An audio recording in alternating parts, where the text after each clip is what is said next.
Assalamualaikum warahmatullahi taala wabarakatuh. Nahmaduhu wa nusalli ala rasulil karim amma ba'du.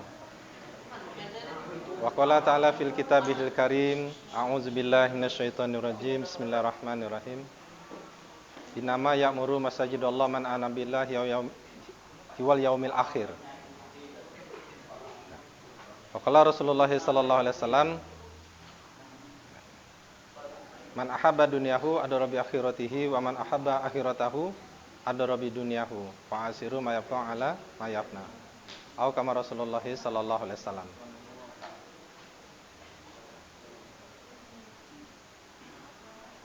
Tuan-tuan yang berhati mulia, alhamdulillah.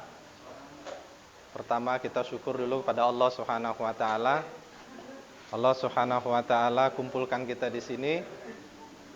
Ini semata-mata anugerah dari Allah Subhanahu wa taala.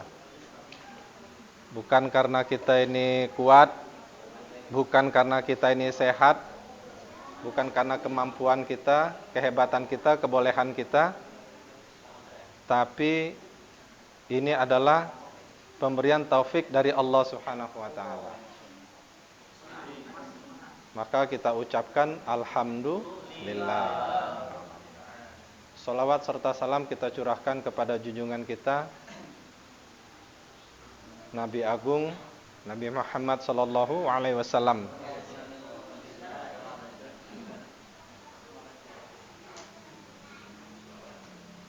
Dah tawajuh? Insyaallah. Baik.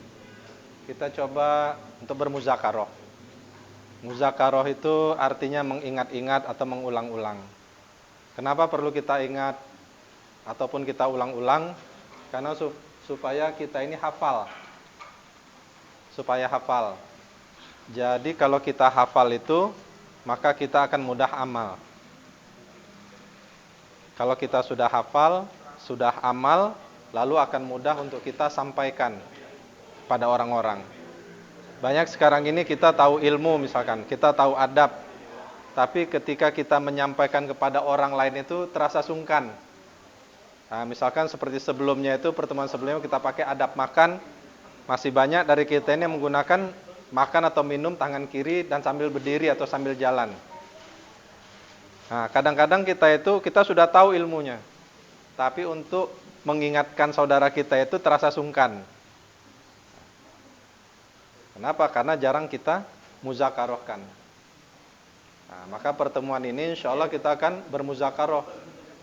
Nah, bermuzakarah tentang bab masjid. Bab masjid. Ya. Insya Allah ya. Allahu Akbar. Masjid. Masjid itu Baitul Mukminin. Rumahnya orang-orang beriman. Masjid itu rumahnya orang-orang bertakwa, Baitul Muttaqin. Sebelum kita masuk kepada masjidnya itu sendiri, baru kata masjidnya saja, itu kita sudah mendapatkan pahala. Baru melibatkan kata masjid. Ya. Jadi masjid ini punya hubungannya dengan puasa, ada hubungannya dengan wudu, apalagi sholat. Nah, dikatakan sebuah mafhum hadis, barang siapa berwudu dengan sempurna di rumahnya, lalu niat untuk sholat berjamaah di masjid, ya, maka asbab dari wuduknya itu dan ada kata masjidnya, Allah Subhanahu wa taala berikan dia ganjaran pahala haji dan umroh yang diterima di sisi Allah Subhanahu wa taala. Itu bab wudu, ya, bab wudu yang di rumah yang ada hubungannya dengan masjid. Lalu setelah itu apa? Ketika kita berjalan, setelah kita berwudu, kita berjalan dari rumah mau kemana? Mau ke masjid. Satu langkahnya itu diampuni dosa. Satu langkahnya lagi diberikan, dinaikkan 1 derajat. Dan satu langkahnya lagi diberikan kebaikan. Itu kalau niatnya ke masjid. Ya kan? Ditambah lagi apabila niatnya itu untuk bersilaturahmi. Ke masjid itu apa? Sekalian silaturahmi. Maka satu langkahnya itu, ya kan? Satu langkahnya itu diberikan 1000 kebaikan. Satu langkahnya itu ditinggikan 1000 derajat. Dan dihapuskan 1000 keburukan. Subhanallah. Ini belum ke masjid ini, belum. Baru dari rumah tadi berwudu yang ada hubungannya dengan masjid, lalu kita bersilaturahmi yang ada hubungannya dengan masjid. Ke masjidnya belum, tapi pahalanya sudah dapat. Masya Allah. Tuan-tuan yang berhati mulia, maka sebelum kita lanjut nih, biasalah kita sepakat dulu. Kita bersepakat. Apa tujuan kita ini untuk misalkan muzakaroh ilmu, ya, supaya ada perubahan akhlak dari waktu ke waktu pada diri kita. Diri kita dulu, ya kan? Seperti misalkan kalau kita kemarin itu adab makan. Nah, pertanyaannya sebelum kita masuk ke bab kita sekarang, sudah adakah perubahan kita dalam menunaikan adab makan tersebut? Nah, itu kita sendiri tuh, ya kan? Nah, doa makan, doa setelah makan, macam mana cara makan, ya kan? Nah, apa kalau kita di rumah, apa dulu yang mau kita makan? Karena sunnahnya itu mencicipi garam, makan buah-buahan.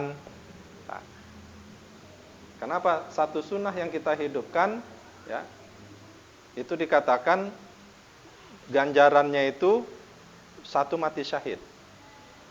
Dalam riwayat lain itu 100 mati syahid. 1 sunnah. Kalau beberapa waktu sebelumnya kita banyak istighfar. Innalillahi wa inna ilaihi raji'un. Siapa yang meninggal? Yang meninggal itu siapa yang mati misalkan. Yang mati itu adalah sunnah.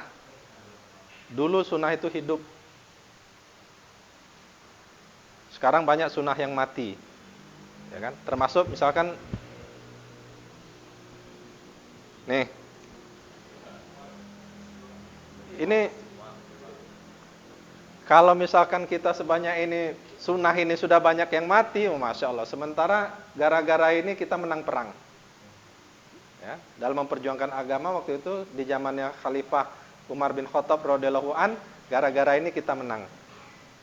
Nah, kalau kita tinggalkan ini, berarti kita telah mematikan sunnah. Nauzubillah, kita hidupkan lagi. Insya Allah semua beli siwak. Baik, kita masuk lagi. Masjid. Ya, tadi sebelum masjid aja tuh, sebelum masjid kita sudah banyak dapat pahala. Ya kan? Nah, perjalanan kita ke masjid, maka yang pertama kali sebaiknya kita sudah punya wudu. Wudu dulu. Lalu apa? Pakailah pakaian yang paling bagus. Paling bagus itu ya bukan versi kita, ya. Versi apa namanya? Syariah. Kalau versi kita yang bagus tuh yang wah macam-macam. Tapi versinya versi syariah. Yang rapi, ya kan? Terus bajunya itu yang terbaik yang kita punya. Lalu kita pakai wangi-wangian. Nah, Allahu Akbar. Hindari gambar. Kalau bisa yang polos-polos, terutama di belakang. Di belakang polos tuh. Ya kan? Nah, macam alhamdulillah nih udah polos nih Pak Bambang. Jangan sampai di belakang itu nanti ada tulisannya itu. Ya, ada tulisan atau ada nama atau gambar. Termasuk juga nih mohon maaf, termasuk juga bukan saya tidak cinta budaya, bukan. Tapi pada saat ketika sholat, yang batik juga dihindari. Bukan saya tidak cinta batik, bukan. Ya. Karena kadang-kadang di batik itu dia ada gambar, corak dan segala macam. Nah itu bagi yang di belakang, saf yang di belakang itu dia akan mudah untuk apa namanya jadi kurang ini gitu, kurang fokus lah gitu ya. Jadi bagusnya itu polos. Mau hitam, mau hijau, merah, ya. Nah, ada pakaian warna-warna pakaian ini yang disunahkan. Pertama putih, ya. Yang kedua marun. Marun, hijau. Ya. Merah marun itu. Kalau sudah tempur baru sorbannya harus sorban hitam. Itu siap tempur berarti. Baik. Kembali lagi. Nah, jadi pakailah pakaian yang terbaik. Ya, pakai wangi-wangian. Ketika kita pakai wangi-wangian ini, itu juga kita perlu tahu karakter dari wangi-wangian kita ini. Ya. Kalau misalkan seperti misik hitam, itu dia cukup sekali aja tuh. Jangan begini. Pasang. Ya kan? Pakai Kenapa? Karena nanti teman sebelah kita ketika kita sholat misalkan di masjid, dia mungkin alergi atau gimana jadi mengganggu. Jadi pakai secukupnya. Ya. Harus tahu tuh kita tuh karakter parfum atau minyak wangi yang kita gunakan. Ya. Nah, masuk masjid kita niat itikaf. Nama itu itikaf fi hadza masjid lillahi ta'ala. Itu yang singkatnya, yang umumnya. Ya. Langkahkan kaki kanan. Nah, itu ada sebelumnya itu apa? Ketika kita masuk masjid ada adab pakai sendal. Subhanallah. Rasulullah SAW ajarkan kita nih pakai sendal nih. Kemarin kalau kita hadir pada saat wisuda di Wali Muqaddas itu dikatakan oleh guru kita Ustaz Zainul bahwa yang suka membawa sendal Rasulullah itu siapa? Sayyidina Abbas ya.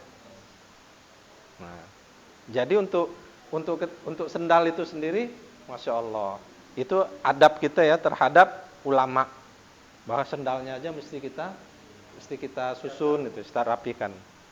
Gitu. Ada yang bawanya.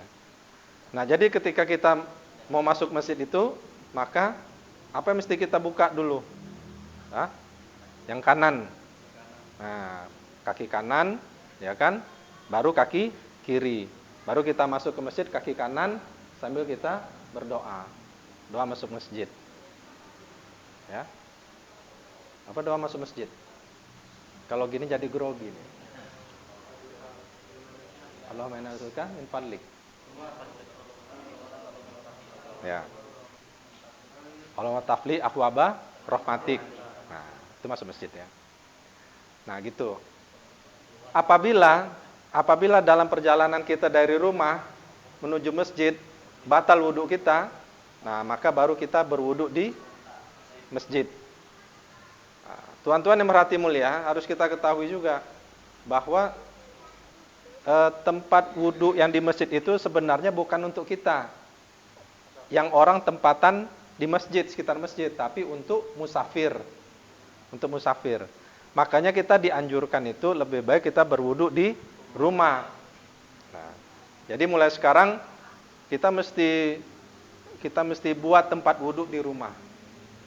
Ada 2, ya, persiapkan juga tempat wudhu untuk tamu.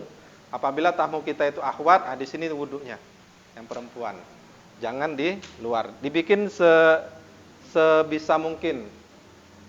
Kita setel lah gitu. Ya, sebisa mungkin. Kalau misalnya rumah kita kecil ya kita buatlah sebagaimana ini. Dimudahkan gitu. Nah, dalam perjalanan sekiranya kita batal, maka kita wudhunya baru di masjid. Ketika kita masuk masjid, kita baca doa tadi, doa masuk masjid, ya. Lalu diusahakan, hati-hati nih, masya Allah, ini kita tambah 1 amal. Selagi batas air wudhu kita itu tangan kita, wajah kita misalkan atau rambut kita itu sebagian rambut kita masih basah, nah itu berarti kita disunahkan kita sholat syukrul wudhu. Nah, syukrul wudhu. Dengan catatan apabila waktu memungkinkan pada saat kita misalkan sholat berjamaah. Kita sholat dulu, sholat syukrul wudhu 2 rakaat. Setelah itu kita sholat tahiyatul masjid 2 rakaat. Kalau misalkan ada majelis, ya, maka kita langsung duduk majelis, kita ganti dengan tasbihat. Tapi ada juga yang disunahkan untuk tetap sholat tahiyatul masjid. Ya.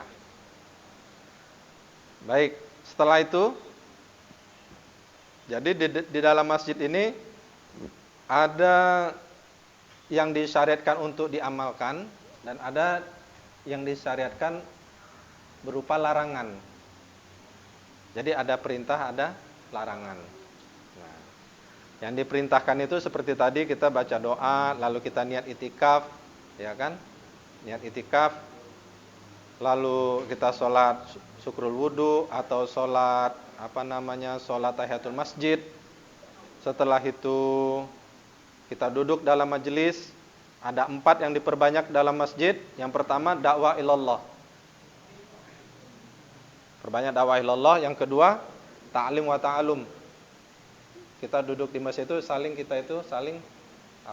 saling mengajar. Ya, ada majelis. Lalu zikir ibadat. Zikir ibadah. Dan yang keempat itu khidmat. Kita berkhidmat, melayani umat. Jadi apabila ada musafir datang, kita layani. Nah, bahkan sekarang ini alhamdulillah, bagaimana pengurus-pengurus masjid ini atau orang tempatan dalam suatu masjid ini, dia kepingin agar orang berlama-lama betah di masjid. Saya pernah ke Palembang, di situ malah disediakan kacamata. Iya. Jadi tidak ada alasan tidak mau baca Al-Quran. Kacamata di sini banyak itu kacamatanya tuh. Dan di kiri, satu di kanan. Jadi nggak ada alasan kata nggak bawa kacamata mau taklim tuh. Tuh ada kacamata, tinggal pilih plus minus. Seperti di optik segini berdiri ini penuh itu. Mau cari yang mana tuh ada. Di Palembang saya temukan itu. Ya. Lalu sekarang juga sudah ada disiapkan macam-macam ada terutama minuman. Ya, air mineral, terus ada teh, ada kopi. Itu namanya khidmat, berkhidmat. Supaya apa? Supaya orang senang ke masjid. Sekarang juga sudah mulai digalakkan juga bagi-bagi makan ya ketika Jumat. Nah, bahkan ada yang lebih hebat lagi. Pagi-pagi sudah ngasih makanan Jumat barokah. Subhanallah. Semoga asbab kita buat muzakaroh ini banyak dari saudara-saudara kita yang punya kemampuan itu lebih giat lagi untuk berkorban untuk agamanya Allah Subhanahu wa taala. Adapun yang dilarang ya, larangan dalam masjid itu jangan kita buat masjid itu sebagai lintasan. Jadi kalau misalkan di sini ada pintu masjid, di sini ada pintu masjid, ya kan? Lalu kita mau ada keperluan, jangan kita masuk dari sini keluar dari sini. Tapi kalau bisa kita muter. Karena kalau kita begitu kita tidak adab. Tidak adab. Bagi pendatang musafir itu sebaiknya tidak merubah bentuk masjid. Nah, misalkan mau karpetnya mau dirubah, warnanya begini nih kok begitu. Jangan. Ya kan? Kalau mau gitu musyawarah dulu dengan orang tempatan. Jangan membawa senjata tajam dengan terhunus. Bukan wangian. Jangan membawa bau-bauan. Kalau wangi kan bagus ya. Ini bau-bauan. Ya. Itu. Lalu jangan juga berjual beli di dalam masjid. Ya. Terus apa lagi? Ada yang tahu? Saling mengingatkan. Jangan berjual beli, jangan sebagai lintasan, terus ada gantung-gantungan itu jangan diganggu-ganggu, jangan dirubah-rubah gitu. Ya kan? Ya, itu ada beberapa larangan, ada juga beberapa perintah. Ya kan? Nah, pada saat kalau misalkan kita di masjid, lalu ada saudara kita masuk, pada saat itu kita sedang membaca Al-Quran, ya. Sementara saudara kita itu masuk, dia sholat, maka bacaan Quran kita itu dikecilkan. Ya. Apabila kita sedang berzikir, ya kan, zikir atau bersolawat, lalu ada saudara kita yang sedang membaca Al-Quran, maka solawat atau zikir kita itu kita kecilkan, kita pelankan suaranya. Jangan berteriak, tepuk tangan, bersiul. Apabila punya keperluan untuk meludah, maka caranya itu kalau ada jendelanya, kepala kita tuh keluar. Itu kalau kalau kita di Jambi sini kan mungkin ada sungai, ada apa, bisa langsung gitu. Tapi dengan saya jangan kepala kita jangan di dalam. Jadi kepala kita di luar jendela, baru kita meludah. Orang tua kita mengajarkan pentingnya kita tuh kadang membawa tisu. Jadi kadang-kadang kalau kita sedang sholat, sedang itu mungkin keluar dahak kita tuh biasanya tuh guru-guru kita tuh bawa tisu untuk ya, mengelap ludah gitu. Ya. Dan ini bukan jadi alasan ketika sholat. Kalau misalkan pikirannya kemana-mana, nanti meludah 3 kali ke kiri itu, juga bukan. Itu isyarat ya, Ustaz ya. Itu isyarat, bukan ludah beneran, bukan. Lalu apa lagi? Nggak boleh tepuk tangan ya, teriak, nyanyi-nyanyi, ya. Nah, duduk di dalam masjid ini, kalau di dalam masjidnya tidak boleh, apalagi di luar, ya. Itu seperti duduknya Abu Jahal. Jadi kaki depannya dia bersila, cuma tangannya menyender di belakang. Terus kaki depan disila. Kaki depan dia duduk nongkrong, kaki depannya disila begini, tangannya di depan ini, di depan. Nah, seperti ini tangan begini juga nih nggak boleh nih. Jadi jangan dibiasakan lagi nih begini nih. Begini juga, ya. Nah, ada satu hal, tuan-tuan yang dimuliakan Allah SWT, ada satu hal. Allahu Akbar. Jadi kalau perkaranya itu perkara agama, ya. Kalau kita ini bicara perkara agama itu penting bagi kita untuk kita imani. Ya. Penting bagi kita untuk kita imani. Artinya apa? Tidak perlu alasan, tidak perlu penelitian. Apabila itu dikerjakan oleh Rasulullah, ya, disampaikan oleh para sahabat, lalu pada tabi'in, sampai pada guru-guru kita, sudah ikutin. Nggak usah banyak tanya.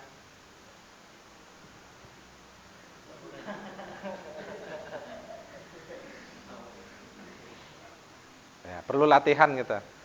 Itu kenapa salah satu latihannya itu dikeluarkan 3 hari itu seperti itu. Itu maksudnya. Bagaimana menghidupkan agama, menghidupkan amal agama, ya, 1 kali 24 jam selama 3 hari supaya terbiasa. Nah, tadi sampai mana tadi, Ustaz?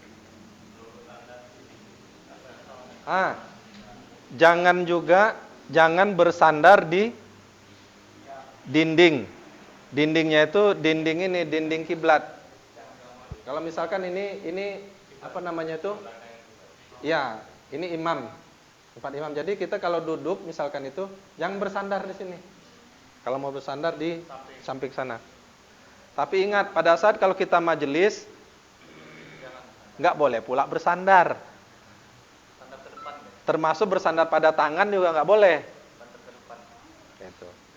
Nanti ada masuk tuh bab majelis. Jadi jangan bersandar di situ. Kalau ada majelis itu rapat. Kumpul sini merapat kepada yang berbicara. Itu adab majelis itu. Ya kan? Berikutnya lah. Lalu apabila kita itikaf, ini juga perlu apa namanya? Jadi kalau di Masjid Nabawi itu ada satu tempat yang dikhususkan untuk alusufah. Alusufah itu orang-orang miskin dari kaum muhajirin, tidak punya rumah, tidak punya kerjaan. Makannya itu bukan berharap pada ini, tidak, makannya itu kalau dikasih, kalau ada yang mengantar makan, kalau tidak ada maka mereka berpuasa. Tapi saya pernah baca satu kisah tentang alusufah ini. Alusufah. Kisahnya itu ada seorang alusufah ini pada saat dia keluar dari Masjid Nabawi, dia kerja, dikatakan di situ dalam Hikayatus Sahabah, kitab Hikayatus Sahabah. Jadi dia ini penghasilan ini berapa? Mungkin kalau diuangkan itu misalkan satu hari itu dia dapat keuntungan itu 150 juta satu hari. Tapi ternyata dia itu termasuk orang yang mendapatkan zakat. Padahal satu hari penghasilannya 150 juta. Kenapa? Karena setelah dia dapat itu dia bagi-bagi lagi, dia miskin lagi. Maka dia masuk ke masjid. Menjadi alusufah lagi. Allahu Akbar. Jadi kalau kita punya kemampuan suatu saat kita membuat masjid, ya kan? Maka perlu kita buat juga seperti Masjid Nabawi. Ada tempat buat alusufah. Alusufah. Kalau sekarang ini kita mau berdakwah aja, ya, mau berdakwah kita ini bukan mau tidur, bukan menganggap masjid itu sebagai hotel, bukan. Kita ini mau berdakwah, ya kan? Dan ini bukan sebagai alasan, kan? Karena kita jaga adab-adab tidur. Satu orang berilmu, apabila dia tidur, satu orang berilmu aja tuh, kalau dia tidur itu lebih ditakuti setan, ya, dibandingkan dengan 1000 orang ajam, 1000 orang biasa. Satu orang alim ini tidurnya ditakutin setan. Tidurnya itu. Nah, ya kan? Kenapa? Maulana Wahid sampaikan ya, apabila orang alim ini dia tidur, ya kan? Ternyata apa? Innama amalu binniyat. Itu tidurnya tidur wali ternyata. Sebelum dia tidur dia doa sama Allah. Ya Allah, jadikanlah tidur saya ini untuk menghindari saya berbuat maksiat. Maksiat apa? Maksiat mata, telinga, maksiat lisan, tangan, kaki. Subhanallah. Itu bab berikut. Oke, sampai di mana tadi? Tidur. Jadi setahu saya boleh, karena Masjid Nabawi dulu pun juga ada alusufah. Sekitar 100 orang, 110, 75, ya dia itu fluktuatif.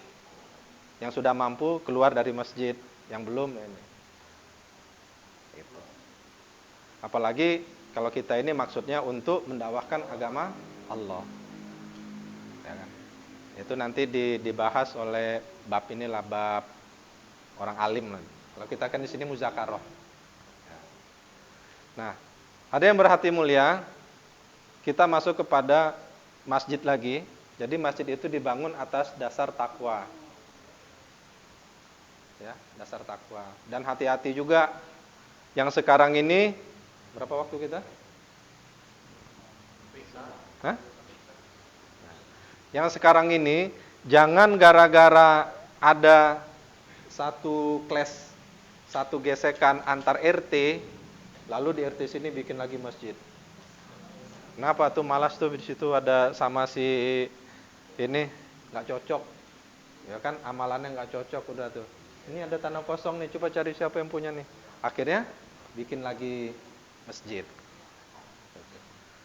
Jadi ujung-ujungnya apa? Memang kalau orang Arab sampaikan, ya, orang-orang Timur Tengah tuh Indonesia ini katanya negeri yang berkah. Kenapa? Banyak masjid, kurang lebih 1 juta masjid. Tapi 1 juta masjid di Indonesia ini ternyata isinya pejuang subuh ya. Bahkan dibilang banyak tiang. Ada yang berarti mulia, ya, baik yang di sini ataupun nanti yang mendengar dimanapun, ya, melalui YouTube, ya. Maka sebelum kita tutup, ya, saya sampaikan sebuah mafhum hadis yang kira-kira itu begini. Apabila umat Islam ini dia sudah mengagungkan dunia, apabila umat Islam mengagungkan dunia, maka tercabutlah kehebatan Islam. Apabila kita ini meninggalkan amar ma'ruf nahi mungkar, maka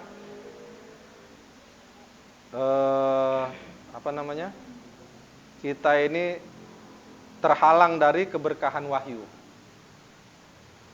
Dan apabila kita ini saling mencela, maka jatuhlah kita ini dari pandangan Allah Subhanahu wa taala.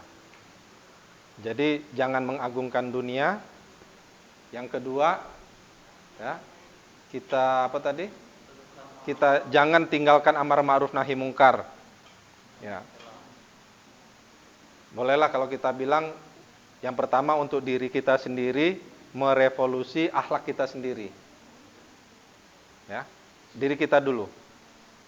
Semoga diri kita setelah kita revolusi akhlak kita, maka semoga itu menjadi asbab hidayah buat orang lain. Lalu yang ketiga, jangan kita ini saling mencela. Kalau kita saling mencela, jatuhlah kita dari pandangan Allah. Allah nggak bakalan tolong kita. Nah, semoga inilah untuk ini untuk awal-awal kita. Tadi kita bicara sedikit bab masjid. Kalau mau lebih paham, tambah korban. Ya, tambah korban. Minggu ketiga saya sama kawan-kawan, kemarin Mas Bambang juga ditungguin di masjid kemarin itu At-Taqwa. Itu kita latihan menghidupkan sunnah 1 kali 24 jam selama 3 hari bagi yang mempunyai waktu luang. Ya, kalau tidak 2 hari, kalau tidak 1 hari, kalau nggak bisa juga 2,5 jam, minimal 2,5 jam. Setiap hari 2,5 jam. Itu apa untuk kita latihan? Kalau tidak kita latih susah. Ya. Nah, alhamdulillah. Mungkin itu saja yang dapat disampaikan. Kalau ada benarnya, datangnya dari Allah Subhanahu wa taala. Kalau ada khilaf, itu dari diri saya. Makanya jangan di-skip. Jangan di-skip, jangan dicepatin gitu. Nanti gagal paham. Nah, karena apa? Karena pada akhir ini kita akan tutup dengan doa kifarah majelis. Jadi segala macam kalau ada kekeliruan, Allah Subhanahu wa taala akan ampuni kita. Insyaallah ya. Niat untuk dapat kita amalkan dan kita sampaikan. Kita tutup dengan doa kifarah majelis. Subhanallahu wa bihamdi, subhanakallahumma wa bihamdika, asyhadu an la ilaha illa anta, astaghfiruka wa atubu ilaik. Semoga Allah Subhanahu wa taala berikan saya dan tuan-tuan kefahaman agama. Amin. Wassalamualaikum warahmatullahi wabarakatuh.